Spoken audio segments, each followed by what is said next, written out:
রাজপথের কথা।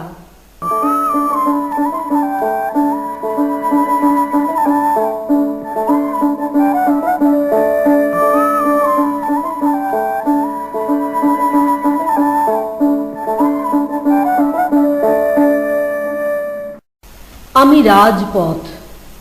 অহল্যা যেমন মুনির শাপে পাষাণ হইয়া পড়িয়াছিল, আমিও যেন তেমনি কাহার শাপে চিরনিদ্রিত সুদীর্ঘ অজগর সর্পের ন্যায় অরণ্য পর্বতের মধ্য দিয়া বৃক্ষশ্রেণী ছায়া দিয়া সুবিস্তীর্ণ প্রান্তরের বক্ষের উপর দিয়া দেশ দেশান্তর বেষ্টন করিয়া বহুদিন ধরিয়া জড়শয়নে শয়ান রহিয়াছি। অসীম ধৈর্যের সহিত ধুলায় লুটাইয়া শাপান্তকালের জন্য প্রতীক্ষা করিয়া আছি। আমি চিরদিন স্থির অবিচল, চিরদিন একইভাবে শুইয়া আছি, কিন্তু তবুও আমার এক মুহূর্তের জন্য বিশ্রাম নাই। এতটুকু বিশ্রাম নাই যে আমার এই কঠিন শুষ্ক শয্যার উপরে একটিমাত্র কচি স্নিগ্ধ শ্যামল ঘাস উঠাইতে পারি। এতটুকু সময় নাই যে আমার শিয়রের কাছে অতি ক্ষুদ্র একটি নীল বর্ণের বনফুল ফুটাইতে পারি। কথা কহিতে পারি না, অথচ অন্ধভাবে সকলেই অনুভব করিতেছি। রাত্রি দিন পদশব্দ, কেবলই পদশব্দ। আমার এই গভীর জড়নিদ্রার মধ্যে লক্ষ লক্ষ চরণের শব্দ অহর্নিশ দুঃস্বপ্নের ন্যায় আবর্তিত হইতেছে। আমি চরণের স্পর্শের হৃদয় পাঠ করিতে পারি। আমি বুঝিতে পারি কে গৃহে যাইতেছে, কে বিদেশে যাইতেছে, কে কাজে যাইতেছে, কে বিশ্রামে যাইতেছে, কে উৎসবে যাইতেছে, কে শ্মশানে যাইতেছে। যাহার সুখের সংসার আছে, স্নেহের ছায়া আছে, সে প্রতি পদক্ষেপে সুখের ছবি আঁকিয়া আঁকিয়া চলে। সে প্রতি পদক্ষেপে মাটিতে আশার বীজ রোপিয়া রোপিয়া যায়। মনে হয় যেখানে যেখানে তাহার পা পড়িয়াছে, সেখানে যেন মুহূর্তের মধ্যে এক একটি করিয়া লতা অঙ্কুরিত পুষ্পিত হইয়া উঠিবে। যাহার গৃহ নাই, আশ্রয় নাই, তাহার পদক্ষেপের মধ্যে আশা নাই, অর্থ নাই। তাহার পদক্ষেপের দক্ষিণ নাই, বাম নাই। তাহার চরণ যেন বলিতে থাকে, আমি চলি বা কেন, থামি বা কেন। তাহার পদক্ষেপে আমার শুষ্ক ধূলি যেন আরো শুকাইয়া যায়। পৃথিবীর কোনো কাহিনী আমি সম্পূর্ণ শুনিতে পাই না। আজ শত শত বৎসর ধরিয়া আমি কত লক্ষ লোকের কত হাসি, কত গান, কত কথা শুনিয়া আসিতেছি, কিন্তু কেবল খানিকটা মাত্র শুনিতে পাই। বাকিটুকু শুনিবার জন্য যখন আমি কান পাতিয়া থাকি, তখন দেখি সে লোক আর নাই। এমন কত বৎসরের কত ভাঙা কথা, ভাঙা গান আমার ধূলির সহিত ধূলি হইয়া গেছে, আমার ধূলির সহিত উড়িয়া বেড়ায়। তাহাকে কেহ জানিতে পায়? ওই শুনো, একজন গাহিল, তারে বলি বলি আর বলা হলো না। আহা, একটু দাঁড়াও, গানটা শেষ করিয়া যাও, সব কথাটা শুনি। কই, আর দাঁড়াইল না। গাহিতে গাহিতে কোথায় চলিয়া গেল, শেষটা শোনা গেল না। ওই একটি মাত্র পদ অর্ধেক রাত্রি ধরিয়া আমার কানে ধ্বনিত হইতে থাকিবে। মনে মনে ভাবিব, ও কে গেল, কোথায় যাইতেছে না জানি। যে কথাটা বলা হইল না, তাহাই কি আবার বলিতে যাইতেছে? এবার যখন পথে আবার দেখা হইবে, সে যখন মুখ তুলিয়া ইহার মুখের দিকে চাহিবে, তখন বলি বলি করিয়া আবার যদি বলা না হয়, তখন নত শির করিয়া মুখ ফিরাইয়া অতি ধীরে ধীরে ফিরিয়া আসিবার সময় আবার যদি গায়, তারে বলি বলি আর বলা হলো না। সমাপ্তি ও স্থায়িত্ব হয়তো কোথাও আছে, কিন্তু আমি তো দেখিতে পাই না। একটি চরণ চিহ্ন তো আমি বেশিক্ষণ ধরিয়া রাখিতে পারি না। অবিশ্রাম চিহ্ন পড়িতেছে, আবার নূতন পদ আসিয়া অন্য পদের চিহ্ন মুছিয়া যাইতেছে। যে চলিয়া যায় সে তো পশ্চাতে কিছু রাখিয়া যায় না। যদি তাহার মাথার বোঝা হইতে কিছু পড়িয়া যায়, সহস্র চরণের তলে অবিশ্রাম দলিত হইয়া কিছুক্ষণেই তাহা ধুলিতে মিশাইয়া যায়। তবে এমনও দেখিয়াছি বটে, কোনো কোনো মহাজনের পুণ্যস্তূপের মধ্য হইতে এমন সকল অমর বীজ পড়িয়া গেছে, যাহা ধুলিতে পড়িয়া অঙ্কুরিত ও বর্ধিত হইয়া আমার পার্শ্বে স্থায়ী রূপে বিরাজ করিতেছে এবং নূতন পথিকদিগকে ছায়াদান করিতেছে। আমি কাহারও লক্ষ্য নহি, আমি সকলের উপায় মাত্র। আমি কাহারও গৃহ নহি, আমি সকলকে গৃহে লইয়া যাই। আমার অহরহ এই শোক, আমাতে কেহ চরণ রাখে না, আমার উপরে কেহ দাঁড়াইতে চাহে না। যাহাদের গৃহ সুদূরে অবস্থিত, তাহারা আমাকেই অভিশাপ দেয়। আমি যে পরম ধৈর্যে তাহাদিগকে গৃহের দ্বার পর্যন্ত পৌঁছাইয়া দিই, তাহার জন্য কৃতজ্ঞতা কই পাই? গৃহে গিয়া বিরাম, গৃহে গিয়া আনন্দ, গৃহে গিয়া সুখ সম্মিলন, আর আমার উপরে কেবল শ্রান্তির ভার, কেবল অনিচ্ছাকৃত শ্রম, কেবল বিচ্ছেদ। কেবল কি সুদূর হইতে, গৃহ বাতায়ন হইতে মধুর হাস্যলহরী পাখা তুলিয়া সূর্যালোকে বাহির হইয়া আমার কাছে আসিবা মাত্র সচকিতে শূন্যে মিলাইয়া যাইবে। গৃহের সেই আনন্দের কণা আমি কি একটুখানি পাইব না? কখনো কখনো তাহাও পাই। বালক বালিকারা হাসিতে হাসিতে কলরব করিতে করিতে আমার কাছে আসিয়া খেলা করে।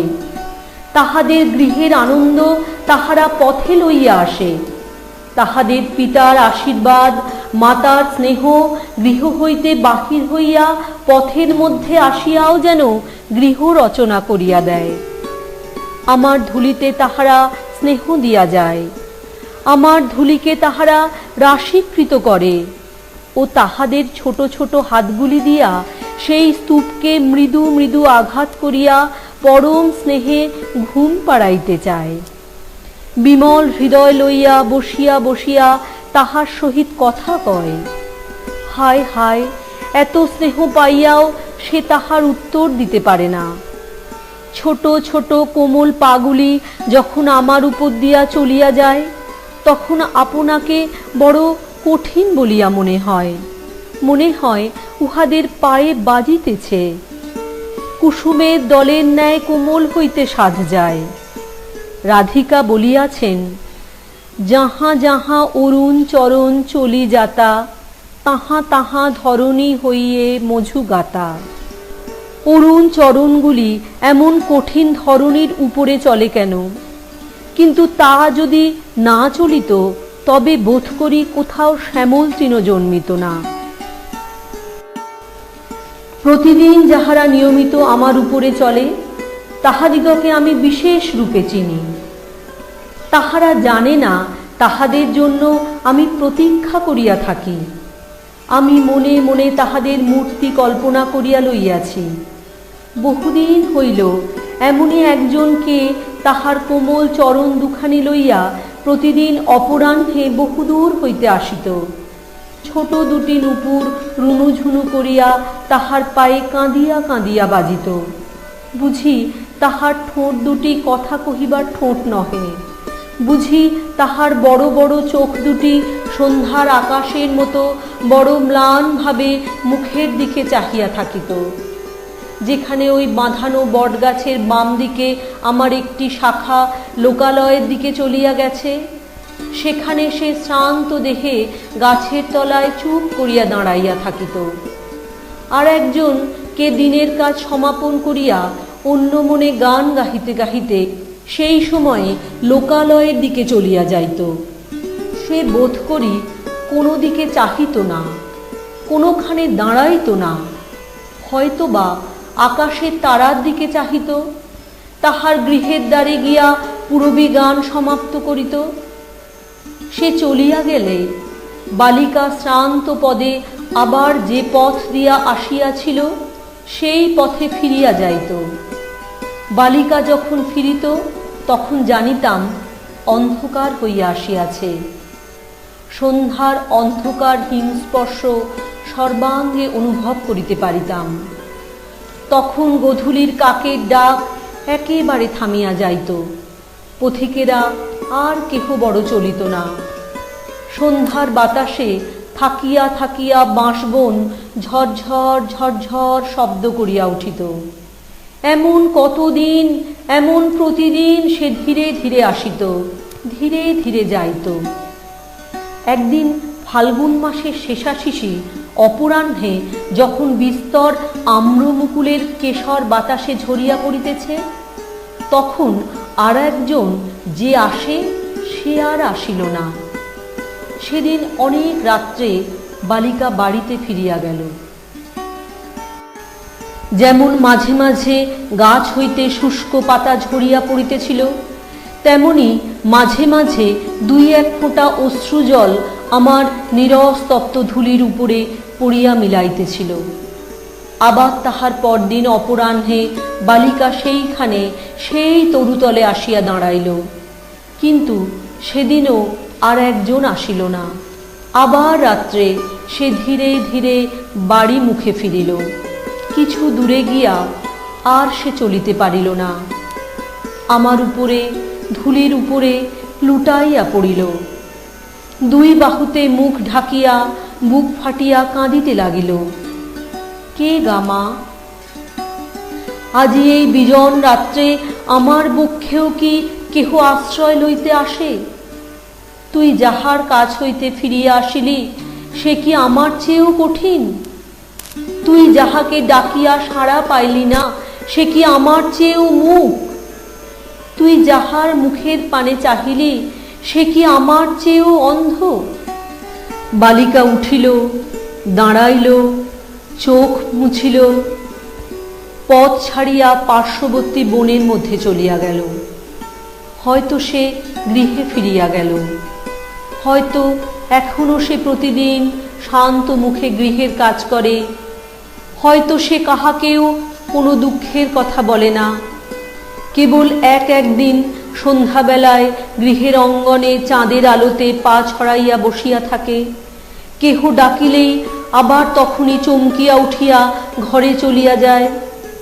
কিন্তু তাহার পরদিন হইতে আজ পর্যন্ত আমি আর তাহার চরণ স্পর্শ অনুভব করি নাই। এমন কত পদশব্দ নীরব হইয়া গেছে, আমি কি এত মনে করিয়া রাখিতে পারি? কেবল সেই পায়ের করুণ নূপুরধ্বনি এখনো মাঝে মাঝে মনে পড়ে। কিন্তু আমার কি আর একদণ্ড শোক করিবার অবসর আছে? শোক কাহার জন্য করিব? এমন কত আসে, কত যায়। কি প্রখর রৌদ্র! হু হু হু হু একবার নিঃশ্বাস ফেলিতেছি আর তপ্ত ধূলা সুনীল আকাশ ধূসর করিয়া উড়িয়া যাইতেছে। ধনী দরিদ্র, সুখী দুঃখী, জরা যৌবন, হাসি কান্না, জন্ম মৃত্যু সমস্তই আমার উপর দিয়া একই নিঃশ্বাসে ধূলির স্রোতের মতো উড়িয়া চলিয়াছে। এই জন্য পথের হাসিও নাই, কান্নাও নাই। গৃহই অতীতের জন্য শোক করে, বর্তমানের জন্য ভাবে, ভবিষ্যতের আশাপথ চাহিয়া থাকে। কিন্তু পথ প্রতি বর্তমান নিমেষের শত সহস্র নূতন অভ্যাগতকে লইয়াই ব্যস্ত। এমন স্থানে নিজের পদগৌরবের প্রতি বিশ্বাস করিয়া অত্যন্ত সদর্পে পদক্ষেপ করিয়া কে নিজের চিরচরণ চিহ্ন রাখিয়া যাইতে প্রয়াস পাইতেছে। এখানকার বাতাসে যে দীর্ঘশ্বাস ফেলিয়া যাইতেছ, তুমি চলিয়া গেলে কি তাহারা তোমার পশ্চাতে পড়িয়া তোমার জন্য বিলাপ করিতে থাকিবে? নূতন অতিথিদের চক্ষে অশ্রু আকর্ষণ করিয়া আনিবে? বাতাসের উপর বাতাস কি স্থায়ী হয়? না না, বৃথা চেষ্টা। আমি কিছুই পড়িয়া থাকিতে দিই না, হাসিও না, কান্নাও না, আমি কেবল পড়িয়া আছি।